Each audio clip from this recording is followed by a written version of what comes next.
Good morning and welcome to this session of Get Digital. My name is David Kenny. I'm an assistant professor of digital business in DCU Business School, and I'll be the moderator for this panel discussion, this Ask Me Anything session on content marketing. I'm joined by four experts in content marketing, and I'll, rather than introduce them myself, I will ask each of them, we'll just go around and ask each of them to give a brief introduction.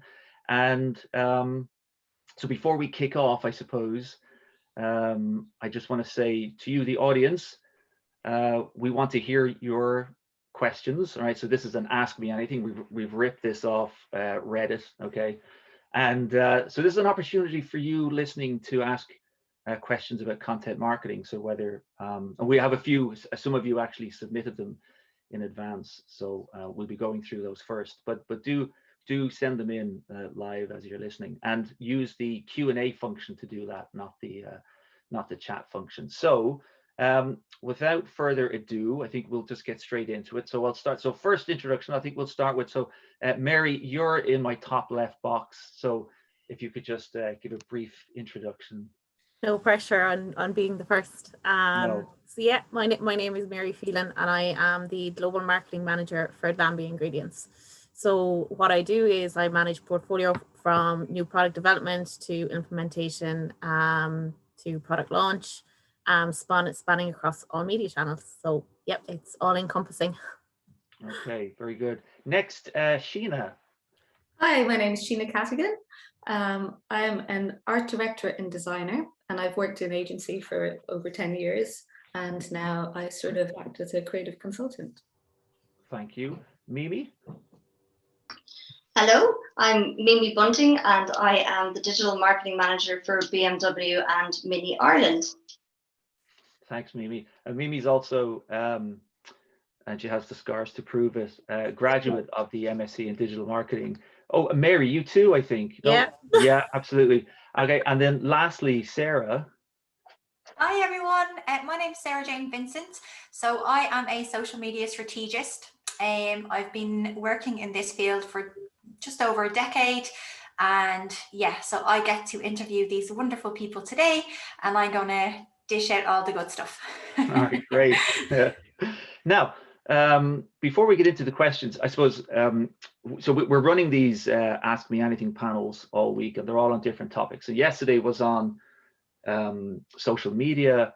I think Thursdays is on, or tomorrow Thursdays is on search engine optimization. So content marketing kind of sits in the middle-ish of those two, you know. And so I'm going to start with a question. It was a question that was submitted by an audience member when they registered. And it's, I suppose when we think of content marketing, I suppose historically the first thing that comes to mind is the blog, right, or blogging. So I'll start with this question, and it's suitably clickbaity, right, for content marketing. Is blogging dead? And Mary, I'll start with you. Yeah, look, in my opinion, I think it will always have, I suppose, a platform. For me, I don't look at a blog as a singular piece of content. I look at what that content can generate outside of that blog. So can that article be an infographic? Can it be put into a video format? Could it be an interview style? Is it a information piece? Is it an insights piece? So I definitely don't think so. I think the way that people approach blogging has changed. I think it's much more dynamic now. It's in different formats. It's not just your traditional, here's an article, read it if you like. I think how people consume it is slightly different, but I definitely think it's like a foundational piece, but that's the way I would view it. That so many other, I suppose, pieces of nuggets can come out of it. And that's the way I would use it. That's the way I would approach it anyway. Okay, interesting. Sheena, have you an opinion on Yeah, that? no, I agree. I think blogging has taken different forms in recent times. I think especially with better internet speeds and stuff, you now see vlogging is more popular, where, you know, people are just videoing what they're saying instead of, you know, writing it down. Also podcasts are amazingly popular, but I mean, it's a similar sort of format. If you think about it, it's like a topic of interest. I was also reading an article at the weekend, and this was funny because it was about the rise of Substack, which is basically a sort of a platform through which you can deliver like weekly or bi-weekly newsletters. And I was going, wow, we've come full circle here, that like newsletters are back and they're really popular. So yeah, I think vlogging is still there. It will just take different forms. And they're not free. No, not right. Some of them are. I think you can put up money balls, yeah. Sure, yeah. Mimi. Yeah, but if you look at, I think I was looking at Google Trends or an article that had Google Trends over the last 5 years, and it had, blogging had been up here and it was starting to come down, but also, vlogging, podcasting, influencer marketing is starting to come up. So they're kind of converging. And I suppose you could think of it in a way that all of those content pieces are converging under the umbrella of content marketing. Right, sure. And often if you look at even TikTok videos or whatever, and they're dissecting maybe something that was written, a written piece. So, I think the written piece is still worthy of the time and effort. Sure, yeah. Well, it used to be the case where, it was sort of short form versus long form. And that was the tension, right, about how to keep people engaged. So Sarah Jane. Yeah, so my take on blogging is it absolutely isn't dead. I think you definitely have to be more creative. So blogging, I used to come at it from an SEO standpoint. Everybody knows it's really good for SEO juice. But now what I'm tending to see is it's really good for building the like, know, and trust element. And what we're seeing is people on the likes of Instagram, they're doing what we call microblogging. So if you notice any of the posts now, they're doing almost like little day in the life of and little kind of synopsis of what they're doing. And actually, again, that's really good for the algorithm as well. So we're seeing it's getting people to spend longer time on the platform, on the posts and things like that. But it's really important as well to really kind of break up your content and repurpose it as well. So if you are writing a blog, and you're using YouTube, for example, as a way to create brand awareness, you can really break up little pieces and you can create some great content as well. So for me, blogging is definitely not dead. If anything, it's even more important now because it's very noisy out there at the moment and there's so many different ways. So just get creative. Don't worry about if you're not a good writer, that's okay. Do a bit of vlogging. And also try your dab hand at doing the small microblogging as well, because it's easier to digest. People really enjoy it, and it really helps build that know, like, and trust. Yeah, Okay. and actually, Sarah, I'd agree. I think a lot of people get caught up in saying, well, I can't write a 500-word article on a particular topic. And, you don't actually have to. It can be something as, dynamic as an infographic. With your top 10 trends or your top 10 insights on a particular topic. It doesn't have to be those heavy hitters of, lots of information. And sometimes that's actually not what lands with either your customers or your potential customers. Sometimes it's those quick snippets. It depends on your brand. It depends on your target consumer. But I think a lot of people just kind of get panicked about writing pieces of information because they feel they have to for, let's say, SEO, but it's not the be all and end all. There are other ways to get around those kind of algorithms, as Sarah was saying. Okay, so one of the questions that kind of came up yesterday in the social media panel was the difference between B2C and B2B. So I'll ask a similar question here. Is there a difference between B2B and B2C content marketing? I'll gushy that one if anyone wants to. Bite me out on that one. I personally think there is. I mean, it's so important now to really, know who you're talking to. And so that makes the difference between your B2B and your B2C, because obviously if you're talking directly to, business to business, your wording is very different, your strategy is very different. versus, you know, if you're speaking to, say, a B2C, it's a different, again, the strategy is different, and the wording is different. It's really important to understand who your customers are and where they're, you know, where they're at, meeting them where they're at, on social media, on digital marketing, as well. Is really, really important to know what they're saying, you know, and all of those kind of things as well. So there once and Oh, sorry. Sorry, go ahead. no, Mary. go on, work ahead. No, I was just going to say, presumably there's a difference between B2C, the hook for the business community versus the consumer. A consumer can act on, you know, not a need, but a desire, whereas maybe a business is a bit more of a need and what your brand can fulfill for them. So it's less emotional, perhaps. Definitely. I think B2B, it's definitely more logical and process driven sort of purchasing, whereas just your average consumer are definitely driven by emotion and spontaneity. Yeah. So I would say for more business customers, your priorities might be maybe lead generation, or, you know, getting that conversation going on a professional level, whereas maybe on consumer marketing, it's more brand awareness and likability, really.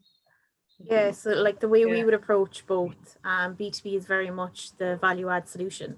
So what are you adding to their end product? What's the benefit to them? And how do you communicate that to the business? And that's business by business as well. That's not generic. It won't be the same. And sometimes you have to customize that message. Whereas B2C, it's very emotive. A person will have a connection to a brand, or you have to build that moment of perception where they can connect with a brand, or they connect with your product, and it's fulfilling either a need in their life or whatnot. And it's more emotive, the way you speak to them. It's more around, you know, generating kind of around their need. Whereas I always say business to business, they have a want, so they have a solution. So what value are you adding to their solution by selling their product, or what is your product? What value is that bringing to their solution? And that's the hook. So that's when they'll change it, because if they don't see that you're not bringing value, you won't convert a lead. And that's the difficult one with business to business, I feel, anyway. Yeah, great way to put it out there, Mary. Can I ask Mary as well, like, if when you're, you know, trying to provide that added value, how do you maintain a human element? Because ultimately, at the end of the day, there's still humans reading your content or looking at your content. So probably, look, a really good one is, for us, we had an ingredient. It's based on oats. It's an oat flour, but it's also gluten-free.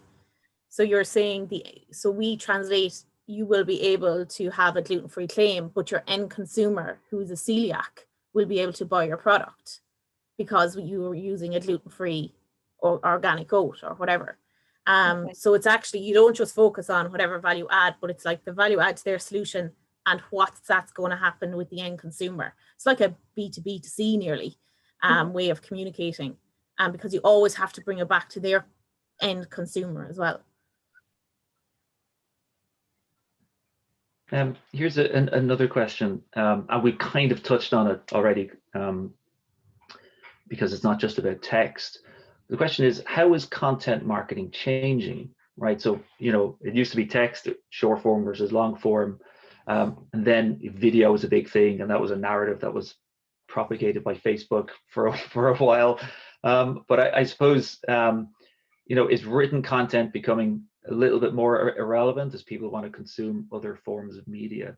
And is there more to it than just text, video, and audio? I'm going to jump in because I have a really good example of this. So yes, I love the way that content is changing, especially over the last year. Take COVID. You have no trade shows, you've no launch events, you have only digital channels to reach people. So, you know, virtual reality. We sent out virtual reality glasses to a lot of our customers and got them virtually into either our farms or our plants, whatever they needed to see. But I'll also say, just because there's 10 to 15 different forms of content, be it text, be it video, be it podcast, doesn't mean they're all going to suit your business or your end customer or consumer. And really it's about testing the waters. Like, we hadn't a clue if virtual reality would work. And we're still in testing mode. Like, it's just another form to see, will it engage customers? Will it deliver leads? But it mightn't necessarily work for another company. And that's something I think I will 100% reiterate. There is loads. There will always be loads. There'll be different social media platforms. There'll be different either radio, podcast, video, but it doesn't necessarily mean that they'll all work. You know, it's not a one-hit wonder for everything. You know, you have to find your niche. And if you're really good at that niche, so let's say it's podcasts and your podcasts are going really well, and, you know, you see a trend that, I don't know, short form video is growing. But that's great. You can probably test the water to see would it work for your format, but that's not necessarily to say that it does. And if it doesn't, it's not the end of the world either. It's just a learning opportunity, really, as to what works for your brand and your consumer. Exactly, and that's where you can bring in partnerships as well, and UGC as well. If you're not brilliant at one channel or type of content form, then you can always partner up with people who are. Definitely. It's really important to meet your customers where they're at and to test.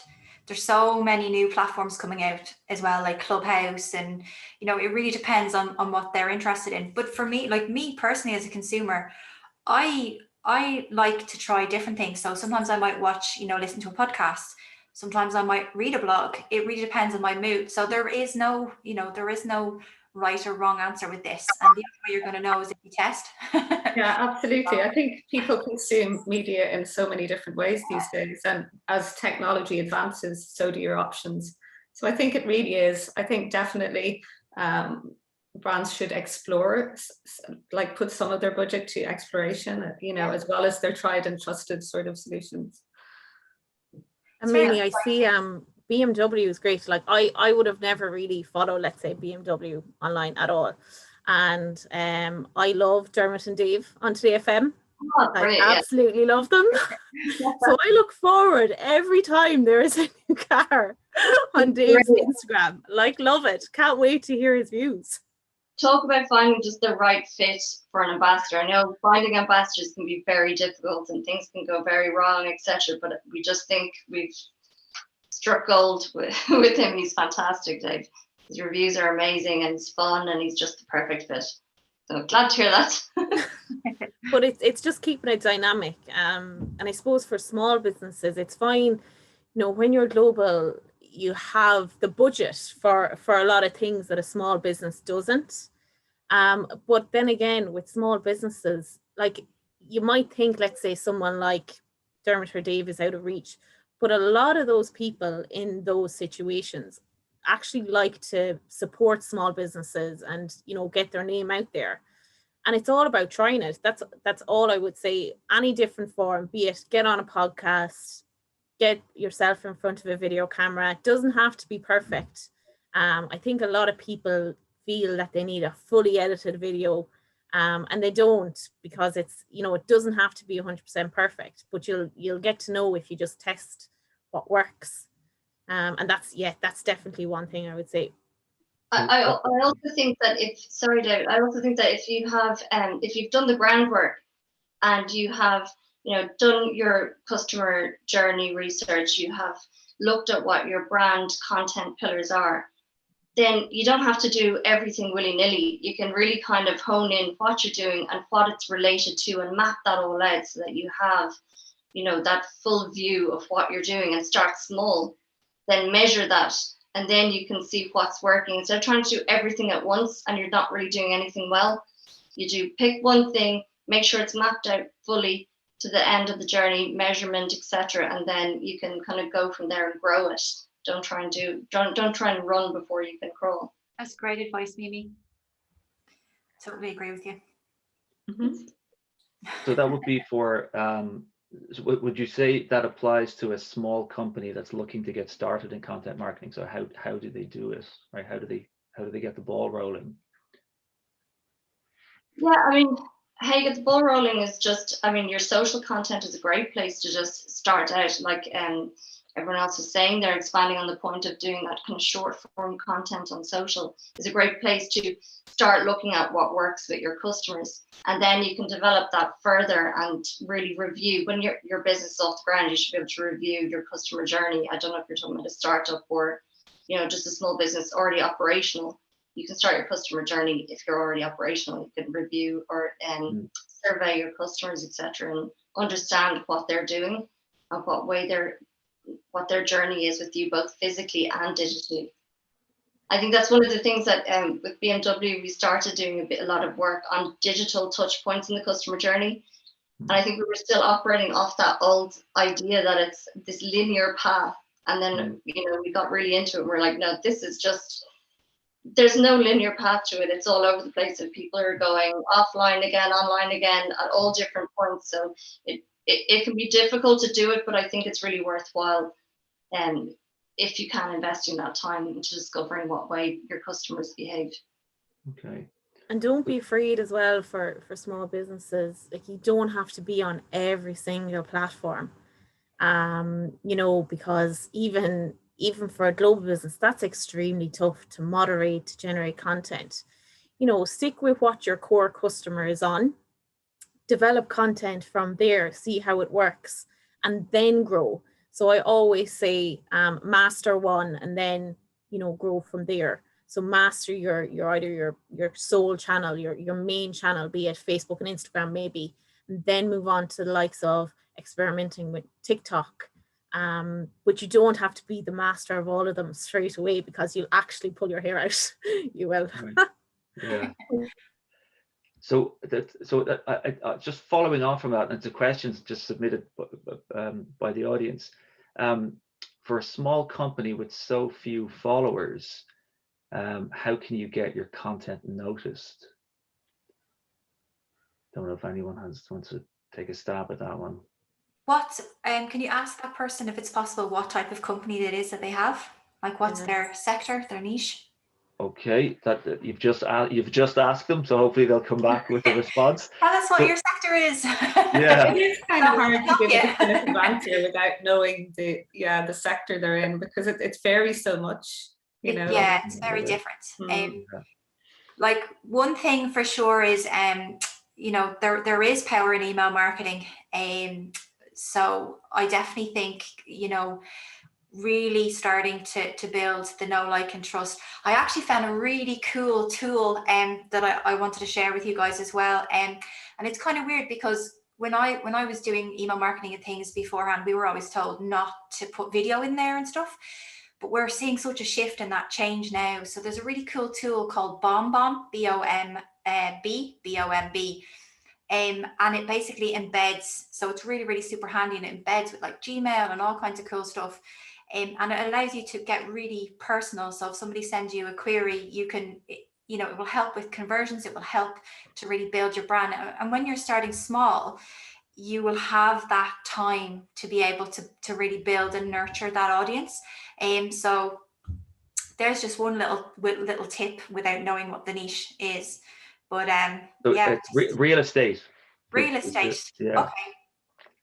That tool will actually be really good for real estate, for sure, because you can get really immersive and personal with those people.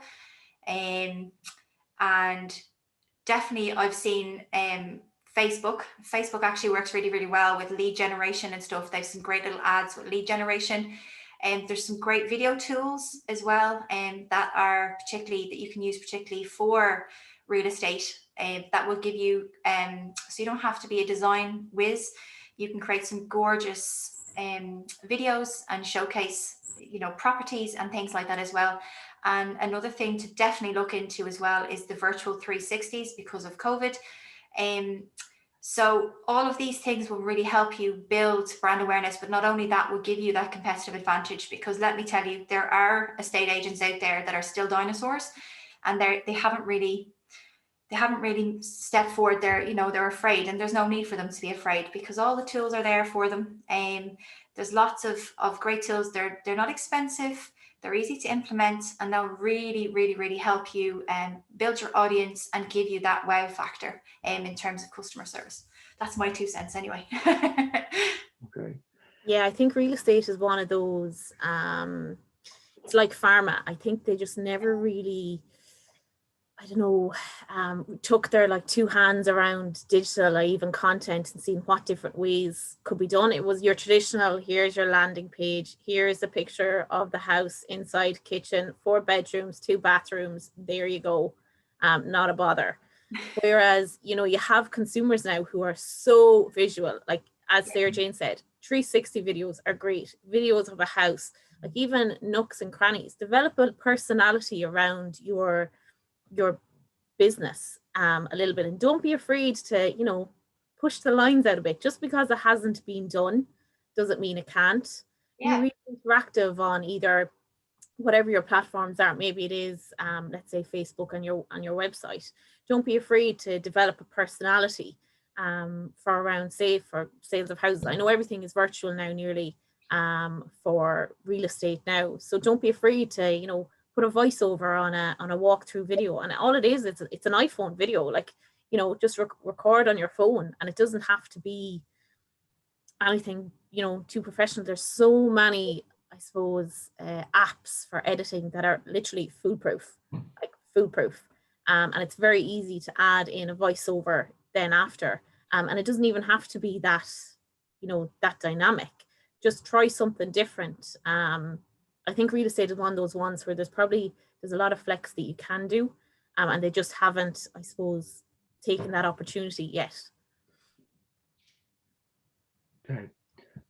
We have a question. 2 questions. I'm going to bundle them because we've kind of touched on them a bit, especially on repurposing. So this question is: do I need to constantly create new content?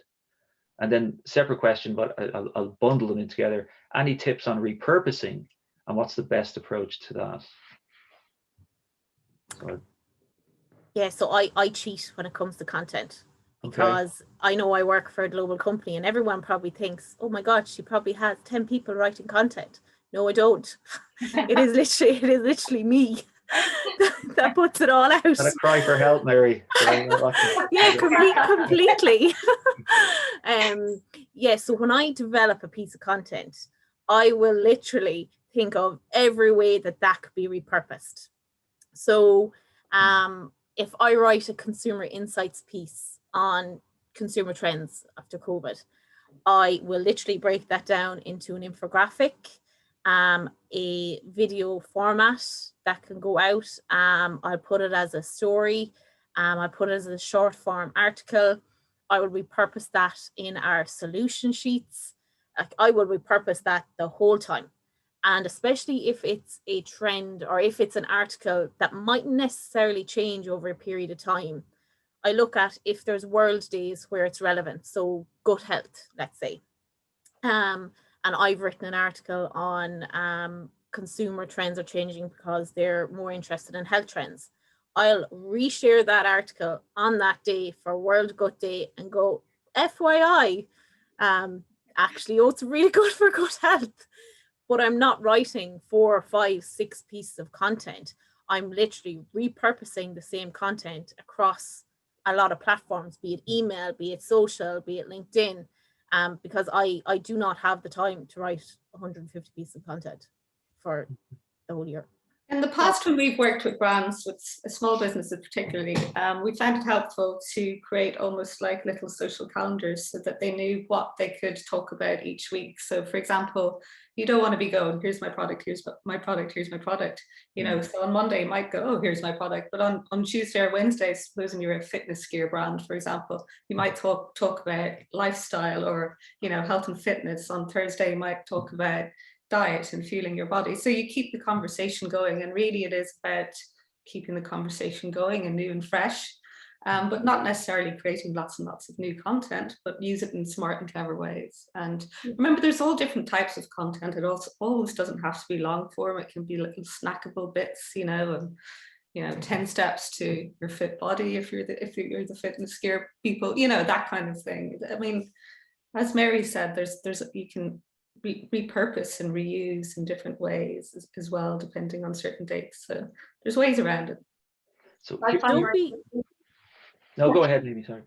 I don't like keep talking over people. Yeah, no, yeah. Yeah, I can't remember what I was going to say now. No, what I think of is I tend to, the way I work is I tend to try and put as much time as possible into one article, say, with longevity. So something that I know isn't going to go, you know, I'm not going to put an offer in there that's currently on with an APR rate, because I know that that's not going to last a long time. And I want, if I'm going to put the time and effort into an article, I want that to last me at least for, you know, 6 months to a year. So then that piece of content then can, like the snackable pieces that you can take from that. So if you put that resource and level of time and work into that one piece, that will then serve you loads of different pieces across. You can get lots of mileage out of it for sure. Loads of mileage. Yeah, exactly. But it does require work. And like Mary said, you know, people probably think I have loads of people working as well, but I think it's very difficult to hand something like content over to agencies and things like that, because they might not just be as immersed into your brand as you might be. So I think another, if you are working with agencies, something I've learned recently has been to stop correcting the work. So I'm like a teacher. I just end up going, or a parent, I end up going, you know, sending maybe it back 2 or 3 times. And then by the time it comes back a third time, I'm still not happy with it. I go, oh, I just write it. And I end up doing it. But, you know, I have to learn how to constructively criticize and make sure that I'm getting the work that I need. And I think that's a good point. And I also think people underestimate the amount of time that does go into quality content. If you're developing like a series of videos, for example, or stuff like that at a higher level, I mean, it takes time, it takes energy. So you might as well make them work for you, you know, as long as possible. But equally, you have to ask yourself as a small business, is that where I want to be spending most of my time, or should I be focusing on other functions of the business? And therefore, maybe I do need help from an agency, or like the gig economy is strong now. Maybe it's a freelancer you get in to talk you through stuff or help you out or whatever. So there's definitely ways around it, I would say. And is outsourcing a good idea, do you think? I would say you should treat content like you would treat an extension on your house or whatever. You surround yourself with people that can help you and are skilled to do the job.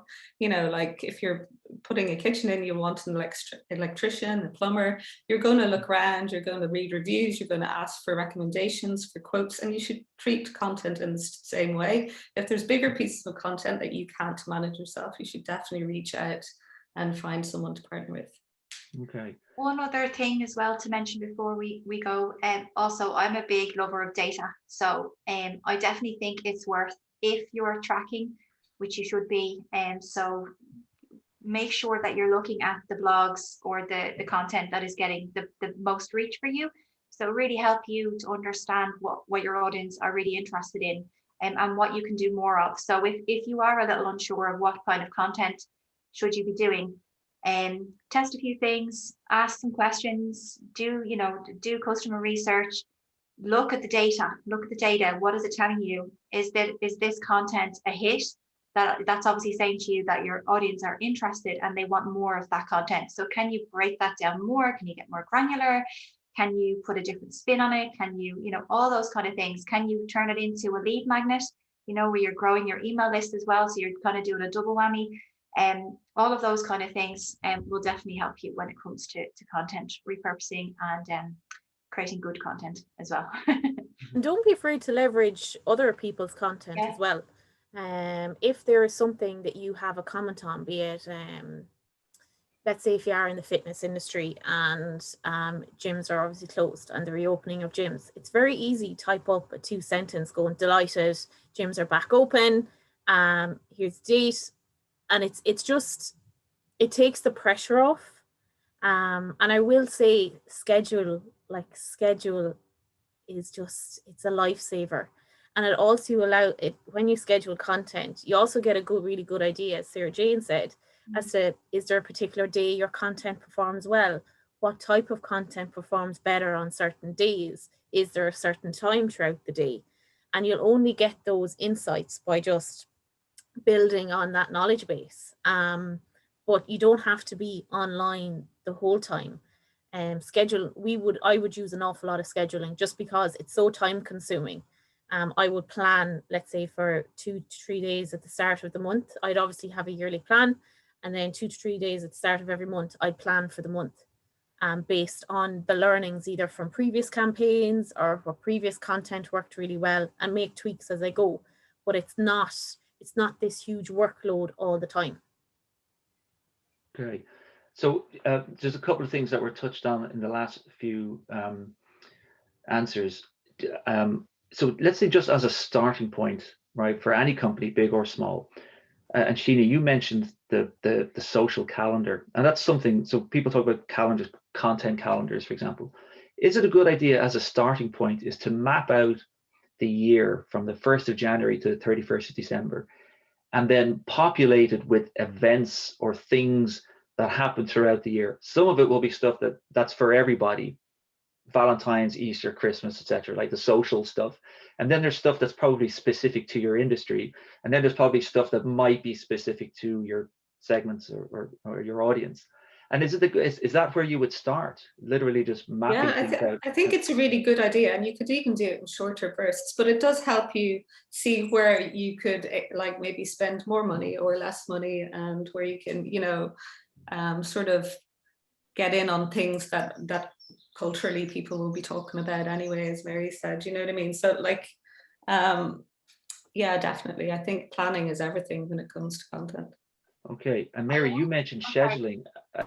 So like, the one that jumps to mind is Hootsuite, but are there any other tools that you'd recommend for scheduling? We use Hootsuite, to be honest. And for me, out of all the scheduling, now we would use, you know, either LinkedIn's own scheduling, but for us to have one platform that schedules across all our media channels, and you can see them in real time. That for me, I'm a huge believer in Hootsuite. Now we also use like Salesforce Marketing Cloud in the background to automate for our current customers, be it email campaigns. But for your general run-of-the-mill business, small business looking to grow, Hootsuite is great, and I think it's free for up to 3 platforms as well. So there's no payment needed. Okay. That's great. Thank you. Okay, so a couple of questions. So this is actually, I'll ask you. This is, oh my God, my eyesight. I think it's Clara De Bruin. It might be Kira, but I think it's a Clara. Okay. So she says, "Hi, I work for a small charity with lots of content and videos of our seal pup patients. A lot of other accounts ask to use our videos or ask us to put together videos for them, which takes a lot of time to film and edit. So far, unfortunately, they will post a video and not credit us or tag our account. Should we be licensing this content?" So it's a content licensing question, as there seems to be an appetite for it, but is there a way we can monetize third-party content use, as there are limited fundraising opportunities for us with our center having to remain closed due to COVID? Thanks a million. Clara. Yeah. So any opinions on that, content licensing?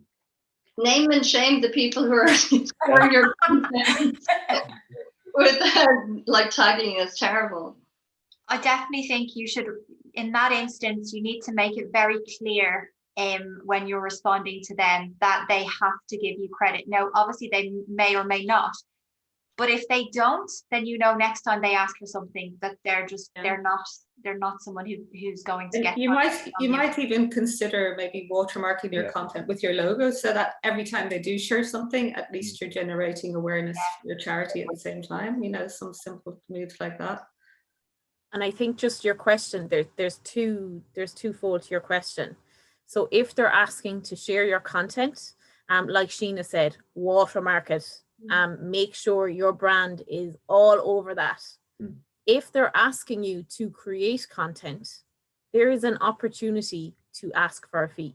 If they're specifically asking for you to create content that is not watermarked so that your brand is not behind it, but they are using it. It doesn't have to be a big fee. It can be a contribution, but they're two, well, I see it as two different avenues. As your charity, you could ask for a certain donation fee, for example. So it's very transparent. But and I think any person behind a company, if they were asking you to create content and you were a charity and you asked for a contribution, I honestly don't think that's, beyond the realms of asking. I would definitely ask, especially if it's not being watermarked and it's not being, I suppose, directed back to your page. And don't be afraid to, if they do approach it, maybe be bold and say, can we do a dual campaign? Can we benefit some way together? And make sure that they either, bring you back to your webpage, or there's some form of both partnerships getting something out of it. It can't just be one way, especially not with a charity. And charities are a bit, I suppose it's a bit tough. It's a tough sector to drive and to grow in. So yeah, I'd be all over that.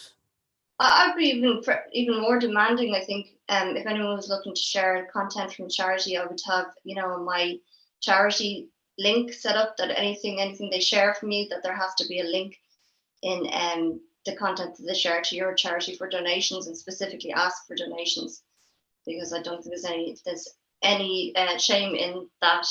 It's a charity. It's not, you don't have to get that stuff away for free. It's your content.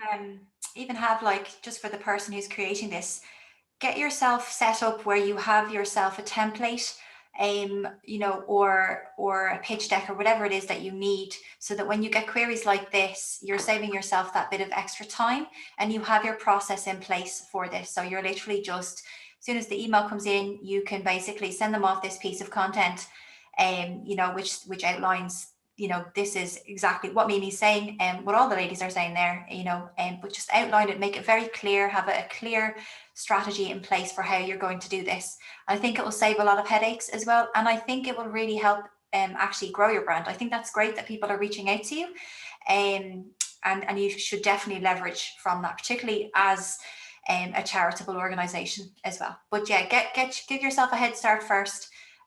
Create all the documentation and the processes behind the scenes, and I definitely think that will make your life 10 times easier. Okay, we've another question also from a charity. So I'll just ask it. It says, we need and value the support of our members to function as a charity, but how can we expand our existing audience's understanding of support to move towards philanthropic thinking instead of only financial aid? That's a connection. That's a motive. Philanthropic is a motive. I always say philanthropic is when that person has a connection with that particular brand, charity, company, be it whatever it is. And it's creating that connection. So it's your wording. So you move away from your donation style wording to the bigger picture. So what benefits? So if you were to receive, let's say, a philanthropic donation, what would that mean for your business? And you have to. It's a really emotive story. It's making sure that people, when they connect, that they say, oh, actually, that is a charity I would love to sponsor or to help. It's so different than your average, here is, either light in the darkness, it's that storytelling version. It's having that, connection that people will go, oh my God, I completely, that resonates with me. It's not a hard sell. I don't think philanthropic is, because it's so personal. It's that connection piece, and that is very hard to do. I'm really sorry. It just takes time and effort, and it's just that little hook that you have to try and see what that hook is if you don't already know it. I think Dublin Zoo did an amazing example of this there. Their campaign that they did throughout COVID to try and raise funds to keep the zoo open. Like, it was just very, very powerful. And they really immersed the customers. And what I really liked about it was they were very, very specific about thanking everybody. Like, they, you know, they really brought the people who got involved. So you really felt like you were part of the bigger picture, that you made a difference. And so, you know, definitely, I'm not too sure if it's still on their website, but they had this amazing campaign going on the website, which was very kind of immersive and interactive. And then they had it going across their social media channels. They got radio involved as well. But exactly what you're saying, it played on the emotion, and it really made you feel part of the bigger picture. And I think that's really, really important. It's a really important strategy that you cannot miss. You definitely have to have that. That's a great point as well, but after the fact as well, because it's not, you're looking for advocacy. So you're not forgetting once you get that donation or whatever it is that you're requesting, and it's to not forget afterwards, to keep people involved. And that's the bit that keeps you hooked in as well. So yes, there's the personal or the storytelling in the first instance to bring people in, but once you're there, don't lose them, because they're there for a reason. You should keep them. For that Dublin Zoo story, I did one of those adopted an orangutan thing. And I know, like, oh my God, I couldn't wait to get, they send you out a little like tote bag and documentation of the animal that you've adopted and all that kind of stuff. Really? And I was delighted the day it arrived in the post. So that kind of thing really keeps you engaged, and I'll keep going back and doing what I can to stay involved with Dublin Zoo because of that. Okay, great, thank you. I'll go to one question that's in the audience thing. So this is so I'll put it up on the screen. So it says, from your experience, what type of content works best on Facebook? Our audience is very engaged on Twitter and Instagram, but engagement has been stagnating and even declining on Facebook. So I suppose one of the bigger things there is, if you swap and rearranged those platforms, you know, so if you feel that your content's not working on platform A or declining, I suppose what's the strategy there to counter that? Well, Twitter and Instagram are similar platforms. So in terms of, they're both short term, they are, you consume content very quickly. It's a scrolling platform. You know, Twitter is very conversationalist, so people will engage with a conversation that suits them. It's not a case, why can't you use your Instagram content on Facebook? Right. It's you know, that's an option. And Facebook, I always think the algorithms on Facebook are so tricky. Yeah. They change fortnightly. And it's so hard to keep your company page on a newsfeed of your followers, like, so hard. It's one thing that really annoys me about Facebook, is just, especially for small businesses, like they will make you pay. Like, their strategy is for you to pay. It is a pay-to-play platform. That's what, you know, we've all come to the conclusion that that's what it is. So if you want to be seen on Facebook, you have to pay something. Yeah, it's just, and it doesn't matter. You don't have to have huge budget, but show them that you're investing. And it could be like 50 euros, but it's awful. Their algorithm is just, it's tricky. And also, you have to look at the engagement rates on your posts. If they're not worth it, maybe it's not the right platform. Yeah, or maybe your demographics slightly not Facebook orientated, or So definitely worth exploring other channels and see how you get on there. So I have a question here, and this is for somebody looking to break into content marketing. So I'll put this to the screen. I'm very interested in content marketing and would love to pursue a career in it. However, many aspects of becoming an expert in this area is expensive, i.e. video or podcast equipment, Adobe Suite, etc. How do I become more employable in this area while also having these financial limitations to consider? You definitely don't need to start out with expensive kit. You absolutely do not need to. Like, I mean, if you look at Lady Gaga, she created an amazing video off of her iPhone. Like, you don't need this whole concept of having to have the latest tech equipment. You don't need to. Just go onto Amazon or your local stores, if you have any local stores around. Just get something that will do for now until you start getting some money in the door, and then you can, kind of upgrade your equipment if you need to. But it shouldn't be the stopping factor for you going out there, because the tools that we have at our fingertips now, there's, as I said, like, you don't have to be really creative. You can create amazing things in Canva. Like, if you don't have a graphic designer, you don't have a graphic design team, Canva is literally starting to take over the world now with everything that it's offering. And it's such an amazing tool that you can use. It's free. Again, you don't have to pay for the paid subscription. Go onto Amazon if you're looking for tripods, if you're looking for videos like the speaker I'm using now, the mic that I'm using now, like, that cost me €60. It's just as good as any of the pro ones. Easy to set up, plug and play. I didn't have to get very techie with it. I invested when I started earning a little bit more money, but what I will say is don't put yourself off because you're worried that the equipment is going to be expensive or those kind of things. Just get out there and do it, and do whatever it takes. Buy the cheap stuff for now, and just get out there, get your name out there. I suppose one way of looking at it is, if you were hiring somebody, okay, you would probably expect to see some form of digital portfolio or something, correct? So at least that they've built up a body of work.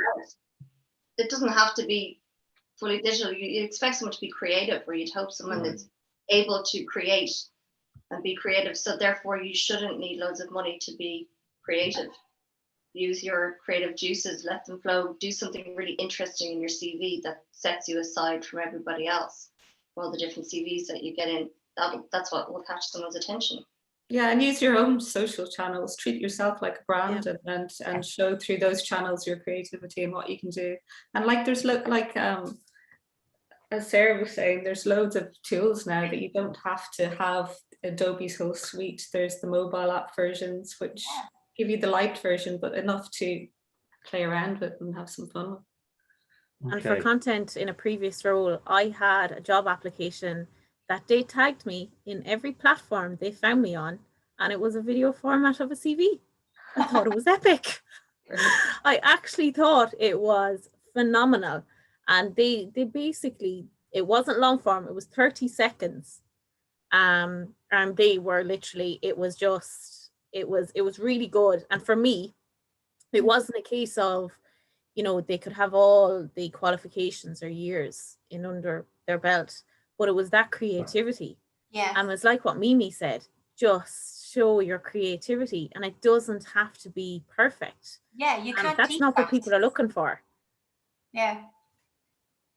So the fact that someone can track you down on every channel online is a form of well, they started with LinkedIn. They started with LinkedIn. Right. I'm obviously very easy to find. I should probably look at that. So I have a question here, as this was submitted in the last few days. So it's on the because we were mentioning creativity there. How important, so in the context of obviously content marketing, how important is creativity in design versus creativity in campaign format? I'm not sure I interpreted this question right, but I did read it, okay? So I'm going to take it as the creativity in design is maybe the aesthetic element. Sure. The creativity in campaign as the creative idea that runs throughout the campaign. Now, I know there's a different interpretation, so I'll hopefully come around to it.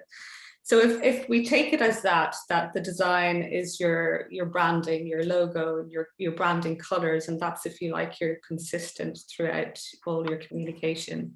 And then the creative thought or creative idea is like the idea that emotionally connects with your consumer and runs throughout all your campaign. Then, I mean, I think intrinsically in marketing and advertising, they're intrinsically connected, and it's impossible to sort of separate them out. But what I could say is that if you were to take a good example, like say Snickers, for example. So Snickers, you're only you and you're hungry. So Snickers, the chocolate and the little, you know, Snickers logo that pops, make very recognizable instantly. So really good for brand recall. And then you've got your not you and you're hungry, which is sort of like the little consumer treat that just everybody gets, you know, because everybody's experienced being hangry. So that's your emotional sort of hook, if you like. So if the second way to interpret that question would be that the campaign platform is how maybe your media plan works, or where it's positioned, or whether it's a video or a static piece or whatever. So once you've got that foundation, that creative foundation, so your brand and your creative idea working together, you can basically have the freedom to go and create and be very different wherever you are. I mean, if you look at like just that Snickers campaign, I mean, they've done everything from 30-second TV to like static Facebook ads, and it all carries the same message and works. So I think definitely the creativity is hugely important. And, you know, where you place it, I mean, is really, I mean, I suppose that depends on your demographic and the rest of it. Yeah, and even look at Tesco's recent ad for the pubs opening back in the UK. Yeah. And it was basically like, you know, we're going to take a step back for you to go back into pubs because every little helps. And I remember I looked at it and was like, that is genius. Like, that is pure genius. And it's not, I wouldn't have any positive or negative connotations around Tesco brand, but I went, oh my God, that's really smart and just really creative on the situation that people are in, that they were able to turn that, make it about Tesco, but actually it's a bigger problem.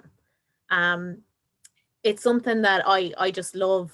I love brands that do it well. And as Sheena said, like Snickers, just, yeah, it doesn't have to be this overly complex, big, creative campaign.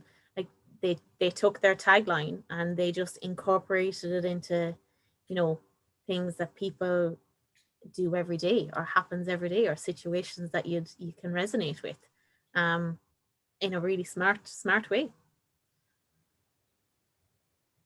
Okay, I was thinking we had so Bob Coggins from the White Hag yesterday was giving a presentation. He was just talking about, we touched on content marketing for sort of brand storytelling, and so we're coming up close on time, so we'll do like a quick fire round. And so you've kind of touched on it there, Mary. I was just going to ask you, and we had a similar question in the AMA yesterday on social. What companies are doing content marketing really well right now? And you can use your own, or or a client or one of your own, that's fine. It's completely acceptable. There's a good few. I think Tesco were really smart. We're just really, really smart. And there's a lot of versions. I think Guinness done it really well. I think that their content that they're putting out at the minute, just Diageo in general, because you can't go to pubs. The Guinness are doing a at-home tasting. I don't know if anybody's seen it. I thought it was brilliant. But basically you can set it up that you and your friends get a professional tasting session with a head brewer or just brewer. And it's brilliant, and it's creating that experience at home. They're two standouts because I actually only seen them yesterday. I thought they were just brilliant. Very good. Sheena, do you have anything jumped out at you recently? I'm trying to think, like during the pandemic, what were the ones that kind of stood out most? And I think it was definitely like smaller businesses, and the way that during the pandemic, restaurants and their meal kits have really taken, well, advantage of the situation almost, and really sort of used their own initiatives to sort of use social media to really advertise for what they can offer, and, you know, keep their businesses open. Sure. So I thought like some of those were very innovative use of media. I know I've ordered from a couple of them, and they use Instagram very well, you know, to like show you how to style the food and all sorts of things. Oh, yeah. So I would say those businesses are rocking it at the moment. Okay, very good. Mimi. Yeah, actually you just robbed my idea. That's people save on time. Yeah, no, I definitely think that smaller businesses, local farm shops even, you know, have gotten really into content marketing. and it's brilliant to see. And I connect with those kind of brands a lot more. I know that's cheeky me saying that when I'm from BMW, but I connect with the smaller brands easier. So I think smaller business, you actually have an opportunity or a competitive advantage in a way, because you have a personal story and people can connect with you much easier in the context of content marketing. Okay, Sarah Jane. I love looking to the what I would class as like the fun brands. I love Innocent. So Innocent Smoothie, like they have these amazing posts that they put up every day on Facebook and stuff, and they really, again, they're very interactive with their customers, and it's very kind of it's odd stuff as well. So it's all about animals and things, even though they're a smoothie drink. They've also just done a collab with Heinz, and as we know, there a couple of weeks ago, Heinz did an amazing collab with Weetabix, and it just, like, everybody got involved. It was huge, and it was so well executed. It was amazing. I love the likes of Burger King and McDonald's as well. So they're another couple of brands, particularly on Twitter. And if you're not following them on Twitter, get on there and follow them. They're really playful with each other, and they, you know, the marketing team have a great love for one another, and it's just amazing to see, you know, where they could be very kind of well, they should be competitive, but they're not. They're actually bouncing playful off one another. And one final one, definitely worth a mention. If anybody isn't following Ty Fleming, he's just amazing. So he is a young lad who he does all like TikTok dances and really funny scenes with Alexa, or Alexa as he calls it. And it, over the pandemic, he's just really warmed up the hearts of so many people and made so many people laugh. So real feel-good factor. Again, that just started out with his dad. There was a bat in their kitchen and it went viral and everybody loved them. So he's like, and I can see everyone's laughing there in the background. So you know what I'm talking about. But it's that real feel-good factor, you know, it's the real, you know, it's real. Relatable. Yeah. It's relatable. Yeah. It's like, you know, the dad is wacky as hell. And it's just amazing. Is he batty? And their little dog as well, Otie. Oh my god! But they do like these crazy ads for cars and everything where Otie's driving. It's just Fanta was one. Their Yeah. Fanta campaign. Exactly. I think they've done one for Hunky Dories or Tate or some flavour. Yeah, that was very good. A small brand like that, they got themselves noticed, and now all these big brands are coming to them and wanting to team up with them because it's just so relatable. Like, and they don't have a perfect kitchen or a perfect garden or anything like that. It's real, raw, ready, behind the scenes stuff. It's epic. Great. All right. Speaking of epic, I'm probably in epic trouble for keeping you guys over time. That was wonderful. I want to say thank you to all of you. Not an easy thing to do, but so thanks for sharing your experience and your opinions and your advice with us, with everyone. To everyone listening at home, thanks for sending in your questions beforehand. Thanks for sending them in live. I'm sorry we didn't get to all of them. There was some overlap between some of them and some of the questions that were submitted. So hopefully, while your question wasn't directly answered, you were able to take it from some of the other questions that were answered. So all that left for me to say is, again, thank you to the panel, Sarah Jane, Sheena, Mimi, and Mary. And we're on. Get Digital continues at 1 o'clock. Sorry, you've only a 10-minute toilet break.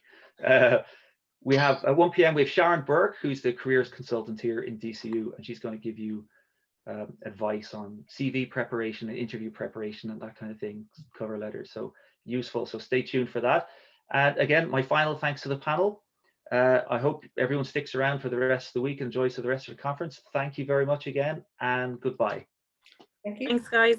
See you, everyone. Bye, everyone. Thanks again.